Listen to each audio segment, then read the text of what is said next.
some of the key takeaways from this session have been one is that as a web designer, it's very important to set your customer expectations very clearly. Local presence is very important for customers. So as web designers, a lot of times we can't be everywhere, but also let us explore ways in which we can work remotely and somehow fix that problem of being available locally everywhere. We've also had some interesting discussions about the power of marketplaces, especially a community-driven marketplace around web design, where you can go and find a place where you can get listed as a web designer and get good quality leads coming to you. Because not every web designer has the money or the budget, to spend thousands of dollars marketing his company, spending money on digital advertising. So I think some of the key takeaways again are customer expectations, setting those clearly, establishing a local presence, and if not, figuring out ways in which we can use technology to work remotely with clients, and thirdly is the power of marketplaces and using those marketplaces to effectively get customer leads.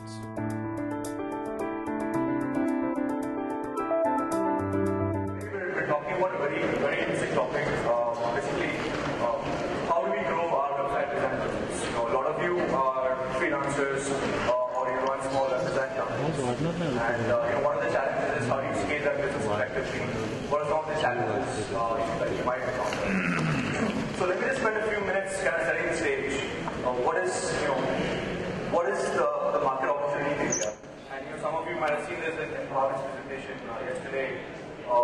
Again, just to reiterate the fact that India is right now not a very large market, but it's poised for great growth.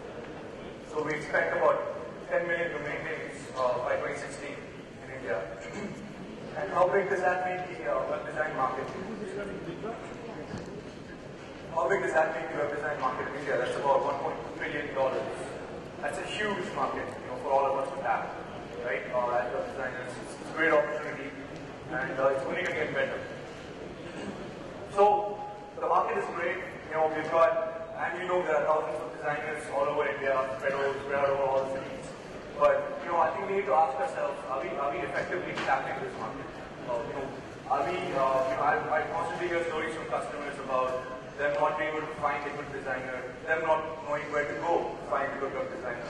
And we also hear stories from web designers about not being able to effectively source customers. How do I, without spending hundreds of thousands of dollars or thousands of dollars on online marketing, advertising, how do I effectively get customers and how do I build my customer portfolio? So those are some of the challenges. We've all had our horror stories. I was a web designer also, and we've heard of horror stories about customers asking for a Facebook type design for $500. Customer expectations are very unreasonable sometimes. So how do we work with unreasonable expectations? Web design is a very high-touch activity. You can spend a lot of time with the customer, but you can't spend all your time on one project, because then you will never be able to scale your business. So those are some of the questions that we'd like our panel to be able to answer today. And we've got a great panel lined up for you. You can just go ahead and introduce the panel. In the second spot there is Sumant Chopra. He is basically the CEO and co-founder of eggstop.com. Basically eggstop is the startup in Mumbai that caters to household delivery or delivery of household supplies and groceries. He's been in New York, he's worked at Goldman Sachs, and he's also done MBA at UCI. So we're really looking forward to providing some insight, from the customer perspective. What are some of the issues that he has faced? We have Nishant Gopalakrishnan, far end there. He's the head of digital marketing for Big Rock. He's basically been instrumental in building the online presence of Big Rock, and also the newly launched web design platform, Design Exchange for Big Rock. He recently completed his MBA at Indian School of Business in Hyderabad. We have Ninad Rawal, foreign here. He's the director of product design for DirectEye. So Ninad is a veteran in the user interaction and interface design space. He's also got a tremendous amount of experience working as a freelance web designer. So we really look forward to some of the insights that Ninad can share with us from a web designer's perspective. And lastly, we have Ravi Kabra. Ravi is someone who's had a great amount of experience in the digital marketing space. He's worked both as a freelancer and he's also headed large digital marketing agencies. He's worked on online marketing projects for large firms like Airtel and currently Ravi is running the Speedos team. Right. So I guess we'll go ahead and get started next. I'm just going to move over here and we'll start our panel discussion. So first off, I'd like to start with one. If you could share with us sort of a little bit about what HSOP is and what are some of the things that, what are some of the challenges you faced while getting your website designed or made for HSOP.com? HSOP is short is a leading grocery website. It's a pretty complex web platform we have to build both from the configure and the backend too. From the configure we had a few fancy search features because the space we are in is a space where a customer will typically search 50 to 60 times when they were to shop the first time. We have built-in text, SMS integration. The customer will know in about half an hour when their delivery is on the way. On the back end, we had a pretty complex logistics thing built out. We have a team of about 15 vans and bikes. So we had a pretty complex logistics back-end panel. And we have a pretty large customer service team too. So we take in phone orders also. So we had to build that intuitive back-end screen for our customer service representatives also. And to add to that, we have more than 5,500 SKUs. We take pictures of it in 4 angles. So it's a pretty comprehensive website. So speaking of that, we spent quite a bit of time trying to look for the right partner to build our website. So I pretty much interviewed 60 people across Bombay, Thane, Vashi, and I had spoken to people who could build a website in 30,000 rupees. I had spoken to people who could build a website in 46 lakhs. So I pretty much interviewed the entire scale of web companies in Bombay. A few of the challenges and steps in the process for me personally was to understand what my requirements are.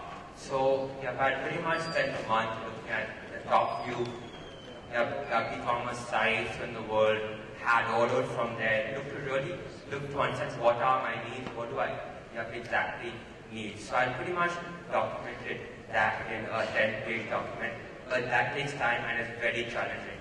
I would actually advise you to advise your customers to go through that step.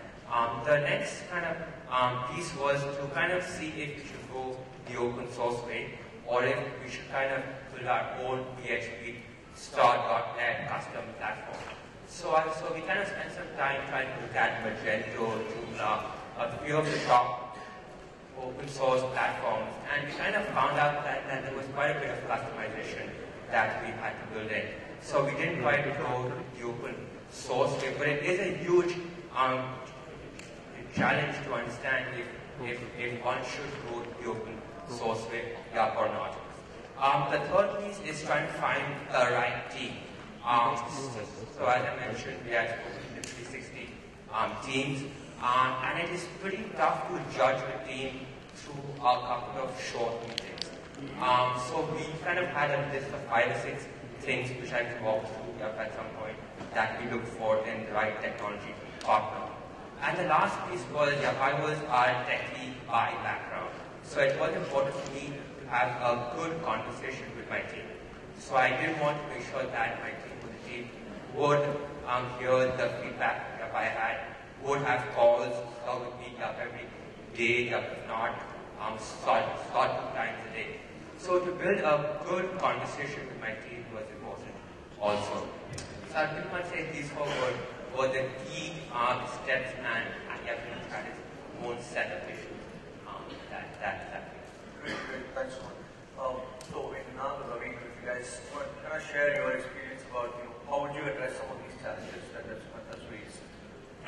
So I think in my experience, and from what someone was saying, I think a couple of things stood out the most for me, and which I've always tried to sort of address back when I was in fact engaged as being a freelancer and running a small design shop, is that one is empathy. I think it's really, really important to empathize with the person that you're working with, because So I think the key words for me that stood out were, he's looking for a partner, not really somebody to outsource work to. And when somebody is looking for a partner, it's important to empathize and to understand what the requirements are. Sometimes they don't know, or sometimes clients don't know, and it's a responsibility of the design team to sort of help them understand what their requirements are, clarify for them. And these are smart people, right? They're not somebody who you can sort of just say, okay, I'll make a quick buck. You're out there to be in the business. So I would personally make sure that I'm on the same page with the people that I'm working with. I make sure that I give them enough information about my background, the team's background, so that they are comfortable and know exactly who they're dealing with. And these are some of the expectations that I would sort of clarify. I don't know if Ravi wants to add something. So a little bit from my experience, I don't know how many of you guys actually focus on the international market. If you're working for the international market, Ravi, mic. does this work? Yeah. So I don't know if you're looking at the international market more or the Indian market. The Indian market has really been growing, and the challenges are fairly different. So when I started designing or running a small agency a couple of years ago, initially, it's all your known circles, people that you already know, you try to get business from them, or some of it just happens that you know people, and they know that you're doing this, and some business comes in through reference.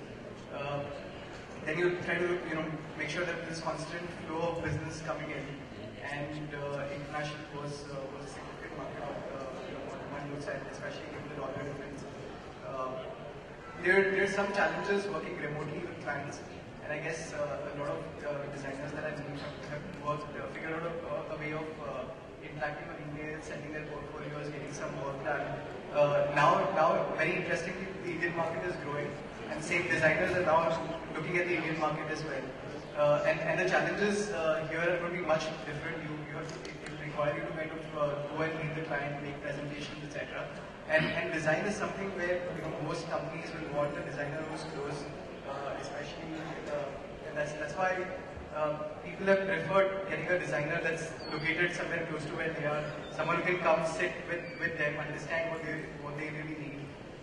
So there's going to be some challenges around understanding the requirements and also kind of structuring the way you work. It is going to be changed in lifestyle in terms of your style of working.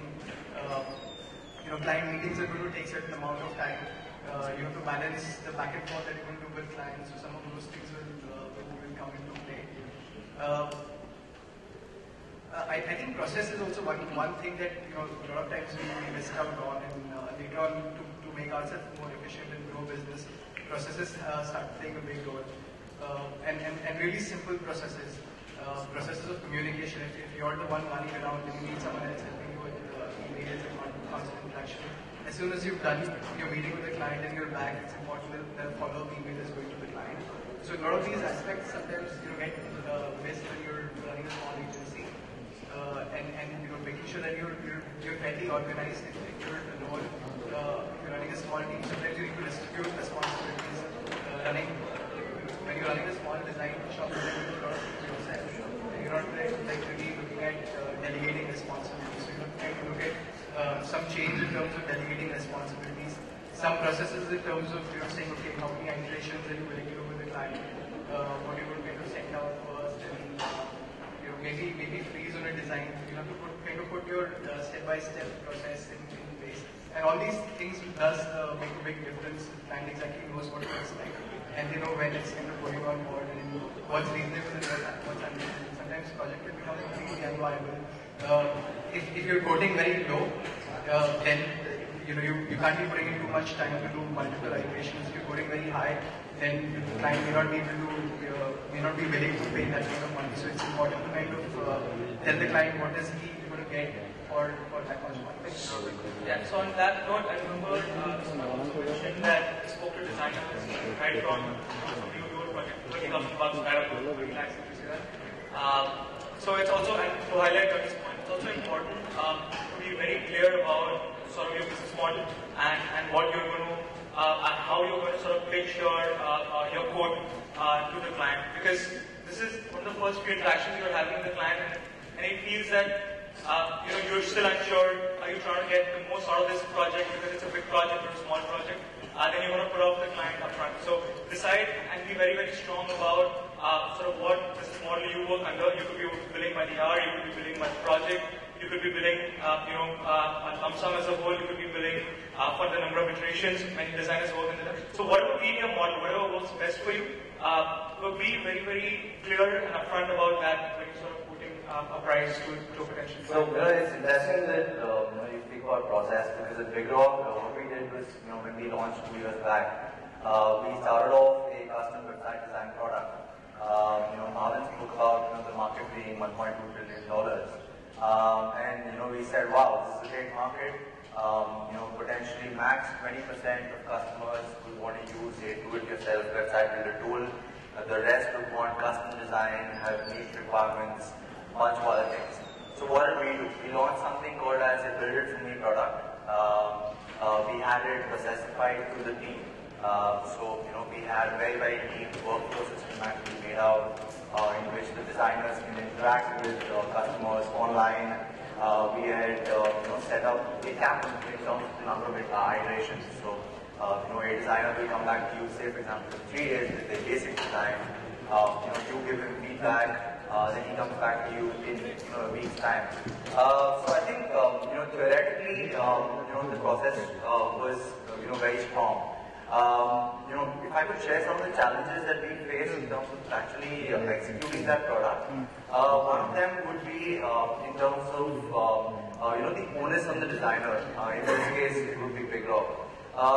The Indian customer's mindset is actually a little different. You're potentially an SMB who's sitting out of maybe Ludhiana or somewhere in Raipur, and all you want is a website. You don't want to be spending time writing content for your website. You don't want to be spending time, designing and identifying which widgets you want on your homepage. You want the designer to take a call for you.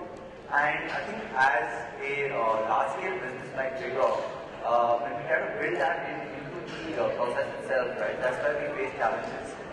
So design is subjective. I would love a particular page, you may hate it. That's the challenge, because when you talk to a customer on the phone, you understand his business model, you understand how he wants his website to be, but when actually you have the first iteration, the customer is has already come up with a new set of requirements. Requirements keep changing. Someone mentioned high contact. That's very, very true. If you ask any SMB guy, he wants you to come sit across the table, identify, okay, fine, tell me what features you will give me, how much will you charge for it, and once you give a quote, it's like saying that, hey, you're going to be held for it. So tomorrow, say for example, like we've had people who come to us and tell us, I want to make the next Facebook. So we were like, wow, okay, and yeah, we will make the next Facebook for you, but it's going to cost you a lot.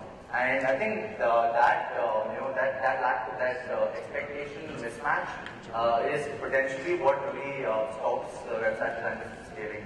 I also heard from what Nishan is saying that sort of educating the customer is very, very essential. Which means that if somebody is asking you that I want a Facebook, you really sit him down. You don't tell him that it's going to cost you $100K. You probably sit him down and explain that maybe you don't need a Facebook. Maybe what you need is something else. You think you need Facebook, maybe this is what you need.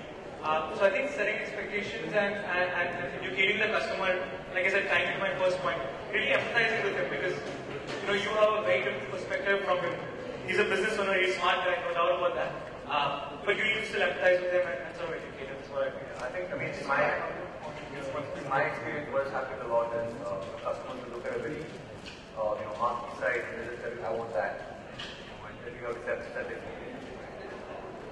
So just to add a quick point, as a designer or a development company, it's always very tempting to say, "Sabko choose whatever you want. We can do it. We can get it done. There's nothing that we can't really do.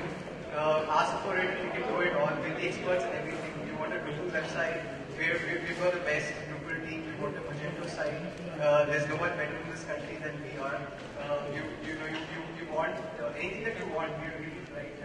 That's always like a temptation that any design company or development company tends to have. And we also, in the same mode that you wanted to say that you're the best at everything. Throw challenges at us and whatever you give us, and we will try our best to do it. I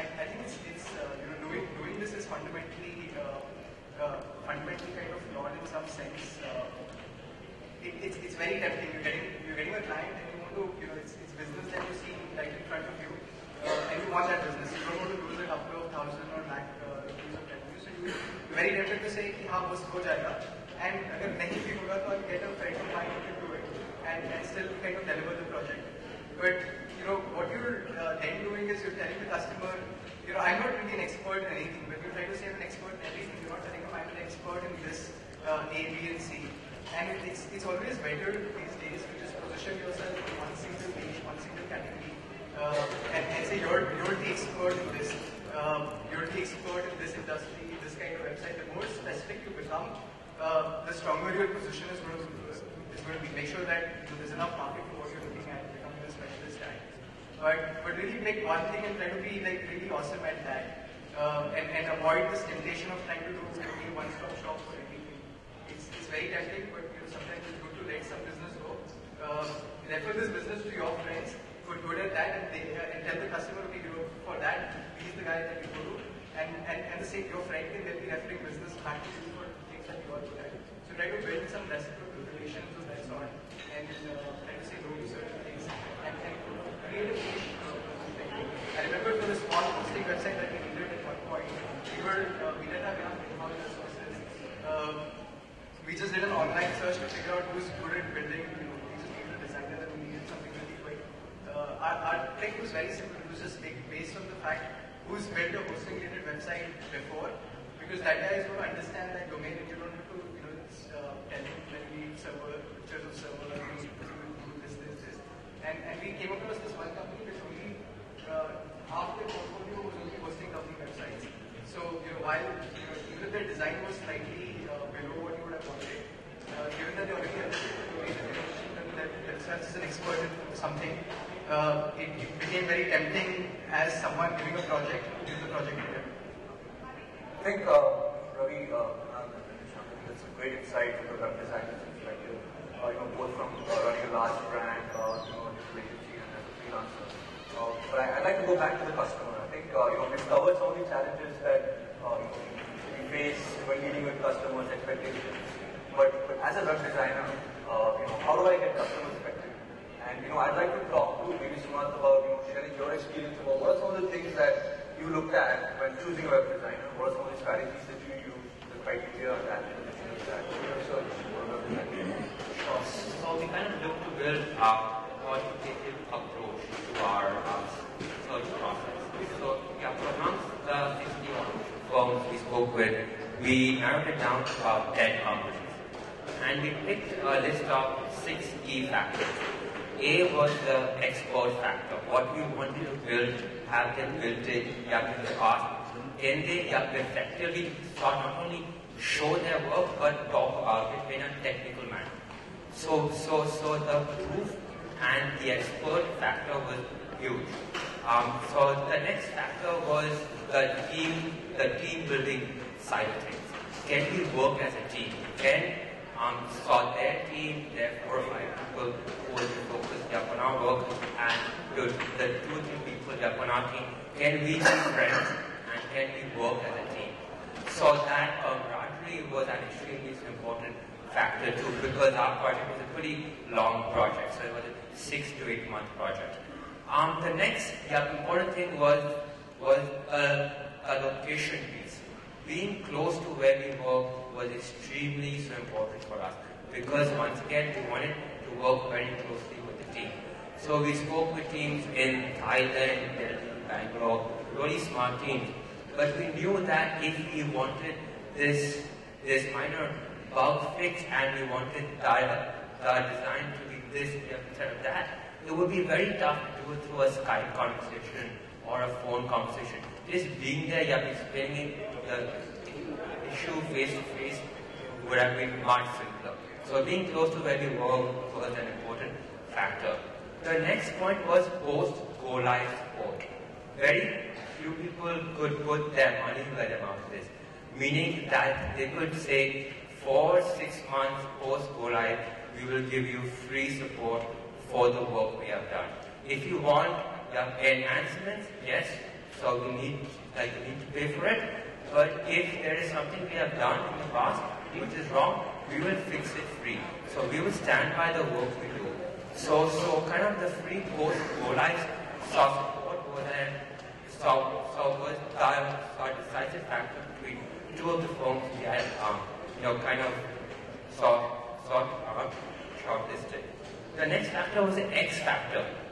So we have spoken with quite a few teams, and the X factor was kind of that insight, knowing what we want before we did want it.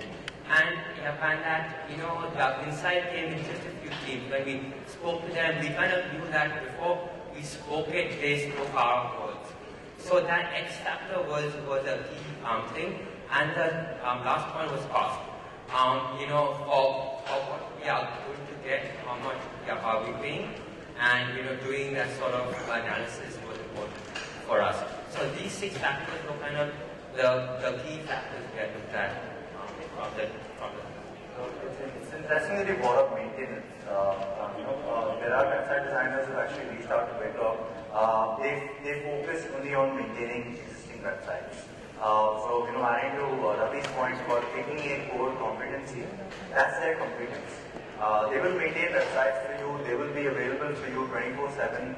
Where if your code's not working, if your hosting provider is down, they will be your single point of contact. So I think as a designer, it need not be only like the more sexier parts of design, which is building out the site, but I also think it's also, as a designer, you can choose business model like maintenance and make a lot of money just by keeping customers, being on customers' calls. What some of the challenges that was raised as a freelancer, how did you go about sort of contacting customers and convincing that you were worth working with? So I'm going to talk a little bit about some of the things that were easy. There's also some of the challenges that were interesting, which also I'm going to talk about those a little bit more. So first up, I did this when I was back in college. And I was also studying at the same time I was freelancing. So it was very clear to me that I knew my strengths. I knew that I could deliver on the design. I could deliver on a really good experience. I would understand the client's requirement really well. What I couldn't obviously do is build a technical platform for my clients, right? And the key to this is really very simple. Just be honest and tell them that I've got this brilliant portfolio of design. And I'd be happy to help you and partner with you on the design side. But if you also want sort of something delivered on the technical side, then we partner with somebody. So have a technical partner for your own stuff, and partner with a company that's really strong sort of technically. If you have one in-house, brilliant, nothing like it. But really, honesty is probably the best option here if you can't support the technical needs of the client, and that's what I would do. If I had sort of address this. The second thing which is very interesting for me and I have sort of dealt with in the past, which is proximity. Right now, as a small business, you can't be everywhere. You can't have offices in Delhi, Chennai, and all over the place. And clients obviously want, like even Nishank highlighted, want you to be in front of them at all points in time. So I think here's when you need to sort of again, be honest with the client and demonstrate that you can work remotely with them. You can deliver the same goods that the designer who's sitting right in front of them can do. Build that comfort level with them. Make it a pilot feature for them. That's what I would do. I would sort of demonstrate that, listen, even when I work from home or even when I work from my own office, I can still deliver. Demonstrate in terms of tools. There are awesome tools today. 5 years back, there weren't these tools available. But today, there are brilliant tools like screen sharing, Google Hangouts, Skype. A lot of tools available that you can leverage on to sort of work remotely and deliver this. Because like I said, it's obviously not possible for a small business to have a presence in every city in geography. And does that mean that you have to compromise business from those areas? Really not. There will be clients, like someone rightly pointed, their preference is going to be local. But it's how you could demonstrate using tools. Number one, using case studies. Build a solid repo of case studies that you've done. Work with clients abroad, work with clients in the country but a different city. how you delivered on them, get quotes from them, get testimonials from them saying that it was awesome to work remotely, highlight these challenges, get quotes. I mean, it's at the end of the day business, right? Get quotes which are relevant to concerns that future clients have. Quotes saying, oh, these guys were awesome. The new client doesn't want to marry you. They really are trying to find out, can you solve the problems that they have? So be strategic in terms of what quotes you're getting from them. Get quotes if you think that proximity is a problem, get a quote about that. Pricing is a problem, get a quote about that, saying that you delivered excellent value. After sales support, very, very important, again, super highlighted. So get testimonials and demonstrate that you're capable of delivering, and be honest about that, really. I mean, because you can if you want to build a sustainable long-term business, you don't want to be a one-night stand, if you may, right? You want to be really go with that person. You want to be in the business for the long term. So if you end up displeasing this client for whatever reason, and here, right, I mean, you can say that clients are unreasonable. They always are, right? No client is going to say that, oh, you're awesome. They're always going to be demanding. But you as a designer, if you want to be in the business for the long term, you will have to empathize and you will have to sort of get on the same page with that client and get what you want out of them at the end of the day. So that's really what I think would help. Just taking one step back, design is very important for business, and it's great that people who are getting websites done realize the importance of design, right? So they, because it's going to be important for them and it's going to represent what they are really doing, they'll always want their designer to sit right next to them and show everything that's happening and have a say, okay, this pixel, if it moved like 3 centimeters on the right, it would probably look a little better. Maybe a slightly different shade of green will make it look better. So those and then okay, let's go back to that. All of that is going to happen. A client is ideally wants you to be sitting in the same room and work under his nose and do all these iterations, etc. But if you're just doing that, then your business may not be scalable. So again, setting those expectations with clients is really important in terms of what iteration you set. They can always send you their exact color. This is the color that I wanted, and you can try and send that color back. So some bit of it is remote collaboration is possible. There are tons of tools to do that, and I personally really recommend you to check out some tools to do that. The other thing, I've seen a lot of design companies miss, and we've also kind of done some of those mistakes in the past. Is when a client comes back with certain requests, पिछली बार मैंने जब काम किया था कि use this, or last time when you did this or you did something for someone, and you don't have your files organized, etc. A lot of especially when you're working with multiple people, if you have like 6 designers working for you, then one designer does it, you don't have a proper file sharing system, and it could become very chaotic. Let's say client wants an email to go out, the designer who made that email is not in office today, because now you have to switch on the computer and search for the email, the PSD location, and a lot of times these basic things in terms of defining what the right file structure is. If you take some steps, create like a shared folder, make sure that everyone is sharing their files there, or use the online project management tools. There's tons of these online software service applications. Basic app is an example of that. They're also possible. You can search for a project management tool, put all your files, etc. there, so that it's going to be much more easier for you to refer to these examples later on. And tomorrow when you grow your team, when you have new people coming in, you already have a lot of experience, a lot of documents and things, all the history with plans, etc. All that's going to be organized in one single place. Also, a lot of things get lost in communication and emails, and sometimes it's tough to be searching for old emails, etc. Using a project management tool actually brings in more a lot of efficiency in the way you work.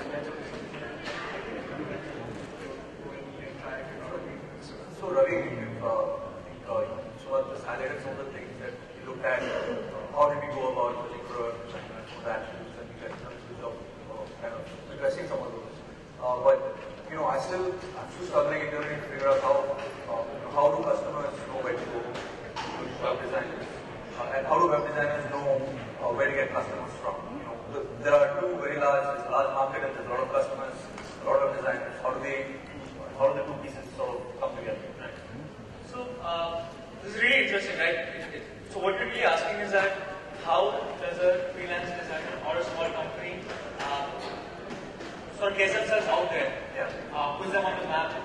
is that's going to take them, what is it going to take to sort of find the right clients, find business, and sort of attract more business, right? So what I think has helped me a lot, it still does in fact, from a recruitment standpoint, but it helps to sort of build a really strong peer network, which is get to know everybody who's in your industry, sort of network with them, because I think business not only comes from sort of marketing your business, but it also comes from competition. You'll be surprised, how much business comes from competition when they can't sort of entertain a project. So establish yourself as a niche, establish yourself as somebody who can deliver for all like Ravi spoke about this interesting thing that, establish yourself in one vertical if you may. Don't be a one-stop shop. Because identify the right vertical, obviously. Identify a vertical where which is going to give you a lot of business. And then be really, really good at that. That way, when competition can't service that need, they're going to send clients to you. The second point, which is more important and also ties in the first point, is that be an authority on the subject. We see this happening over and over again, right? We all follow blogs. We all look up to certain designers. We all look up to a certain business, certain speaker out there, right? Be that person. Be that person for your industry. What will help in doing that is have a blog, have a really active blog. Write about the stuff that you're doing. Write about case studies. Write about challenges that you face in your last project. That way, potential clients who are looking out there, these are tech-savvy people, right? Who want to get businesses online. They're going to read about this. They're going to empathize with it. They're going to know that, this person has dealt with this challenge. He's equipped. He's sort of, he can sort of address my concerns, and he's qualified to sort of address my concerns, right? So having an active blog is really, really essential. Speak at conferences. As a small business, CEO, author, speak at conferences, go out there. Within your network, be somebody who's an authority on that topic. So these two things are really critical and have helped me personally a lot to sort of attract business and sort of put me as an individual out there on the map. So, that's sort of from the freelance perspective. Prashant, Wipro is a huge brand presence, and we have a lot of relevant customers coming to our site who want the website designed. And as you previously highlighted, we tried KRFM on the Redphone and it did really work for us. So what do you think? Where do you think we can add value, or where do you think a large company like Wipro can add value? So if I were to wear the web designer hat, to me there are two problems in scaling your business. One of them is demand side, in which people are actually looking for you. I think one of the things I heard the most was word of mouth. Okay, word of mouth, references, testimonials. These are the aspects that really make one select a particular designer over the other. So I would request you guys to use the power of social media, because social media is essentially taking word of mouth online. For example, LinkedIn. Go and build your LinkedIn profiles out. Get testimonials from customers on your LinkedIn profile. Build out your Facebook pages. Even look at doing maybe some kind of small scale Facebook advertising is required. But I think that will definitely help you in terms of your demand process. Secondly, in terms of the demand, specifically in terms of how Big Rock can help you and what we're doing at Big Rock, is basically exploit the power of marketplaces. Marketplaces out there are giving you access to a huge number of customers who are looking for website design. You are in a sense competing against many other designers.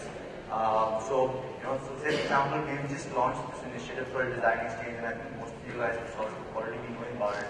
So when our BIFM product, we decided to not focus on that. We essentially realized there is a gap in the market because custom design is now being served by Big Rock. So what we did is we created an ecosystem of design partners. We have more than 1,000 design partners on our platform, and what we're doing is we are funneling high quality leads for all the marketing that we're doing, driving more traffic to our website. We're funneling high quality design leads, people who want to make websites, to designers. Because we know that the ability of a website designer to fulfill and complete that last mile in terms of website design is going to really help add in terms of customer value. So I think that's so marketplace is something which you as a designer should really look at. There are some marketplaces which have paid listings. So, if I were to talk about business listings like Just Dial, very, very expensive. For example, web design is a very, very expensive keyword. In fact, they reached out to me and I think they mentioned something like 20 lakhs an annum. Okay, so that's big. You rather focus on more community-driven marketplaces. So, Design Exchange, for example, you don't charge for any particular lead. You can look at other networks like Behance. You can look at a lot of other community-driven projects. So I think that can really help you scale your business at a affordable cost on the demand side. On the supply side, a lot of times you have to say no to business because you don't have the capacity to actually serve customers. So then Ninad's point of actually having the pure network and in a sense crowdsourcing your work. So for example, if you can't do it, don't say no to the business. And I'm coming from a business, I'm saying never say no to business. Figure out a way in which you can actually crowdsource, have people, on maybe on some kind of panel, and they can actually help you make websites together. And it's going to be a symbiotic relationship. Tomorrow they'll actually do these and projects. Right. I want to highlight this one interesting thing that Chuck mentioned. That I remember as a designer, I go to think about should I get more clients, sort of do some paid listing, put it ahead like freelance and stuff like that. And then I realized that by doing that, not only sort of I'm paying to do that, and that's definitely sort of an opportunity, but a no-brainer would be to sort of list yourself in a community-based design service. What this does, in my experience, is that it brings you the right client as well, which means that somebody who cares about design, somebody who knows where to look out for really good quality design. Somebody going to Just Dial is going to be a client who's probably going to ask you to design a Facebook at $5,000. But somebody coming to a design exchange kind of work is actually going to be design savvy, knows the value of design. You won't have to haggle with you for $50. This is really important because it helps you get the right kind of clientele. And that, in my experience, has worked really, really awesome for me. Let me add a couple of more things that I think one can do from a marketing perspective. Before I actually jump into the marketing side, I think looking at an organization, your team, and having enough resources in developing that is also very important. Make sure you have the right capabilities within the organization and you have certain amount of resources, right? So it's also very important not to buy more than you can chew. And to constantly track your sales funnel. A lot of times, businesses miss looking at their sales funnel. So what happens is right now you have a lot of work, and because you've said yes to 5 clients, you've taken more work than you can actually deliver. So some customers' experience is going to be bad, and then you're really struggling to get this done. And while you're getting this done, suddenly you're probably in 2 months you'll be done with all these projects, but you've not built any pipeline for subsequent business. So next couple of months are going to be really free, where you have to then go back and try to hunt for business and start the process all over again. So it's important to make sure you have a pipeline across maturity of business. There's some business which is currently getting executed, but some business which you're just probably having initial discussions. So make sure there's an active flow, and whatever projects you see coming, you have the right resources for it, and never buy more than you can chew. If you don't have resources, you tell the client, we can't do this now, but I could do this for you after 3 weeks. Most clients, I think, are going to be open to waiting for a couple of weeks. I mean, sometimes there are going to be urgencies, and they'll probably move somewhere else. But if you're very sincere and tell them you will try to do it sooner, but you will definitely do it after 3 weeks. Most clients would understand